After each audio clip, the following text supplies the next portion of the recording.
Just sort of pick up on that. Obviously in the Bible, Adam was put in the Garden of Eden to tend the garden, to be a steward. So I take that as meaning we've got to be good stewards of the planet. So you can say whether that's like you said, you can be on either side of the climate change debate, but for me it's fundamental we must be good stewards of the planet. I remember, as you probably do, lots of the buildings in the centre of London were black. It was all black, all the buildings were black until they cleaned them all off in the 70s and 80s, and we found that actually they're a nice cream colour underneath, but all that black was pollution, and pollution to me is bad. So anything we can do to stop pollution, whether it's changing the climate or not, because we're breathing in all that soot is going into our lungs as well.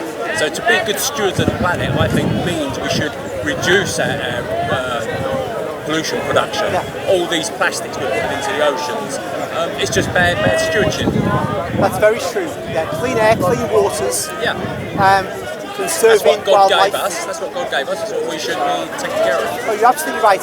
And this is the deficiency of capitalism. I mean, there's deficiency of Soviet socialism as well, because they ruined whole areas of Russia with their heavy industry development and so on. And they mask things, so that doesn't work. But because that Soviet socialism is gone, we're left with a kind of, broadly speaking, global capitalism, and it doesn't have a mechanism for stewardship.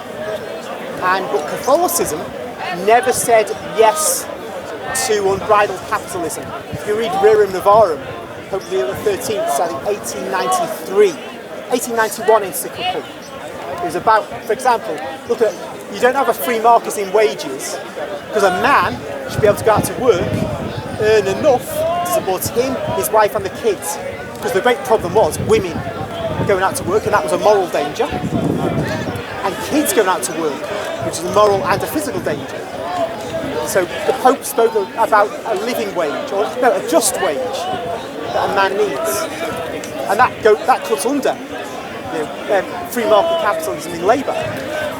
And you can speak about that in other areas too, because this was associated with the working class in the 1890s, which mattered.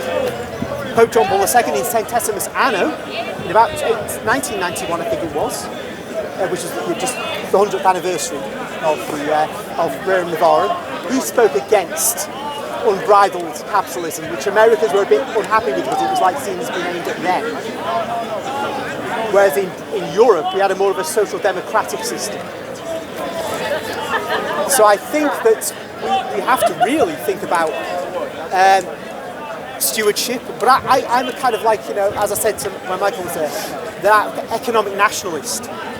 Insofar as we can be now, after Thatcher, because it's almost impossible to see, it seems to me. But if we have a kind of sense that, well, this is our piece of the world, which we've got to be stewards of. So to me, mass immigration is a problem, because you're overloading everything. The sewage system you're building and building and building, because people need homes. You're really adding stress on the environment.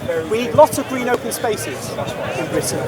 We're going to not have that if we carry on with the mass immigration. So that's one thing. The other thing is regulations, of course. We have good regulations for all kinds of things, and we must have that.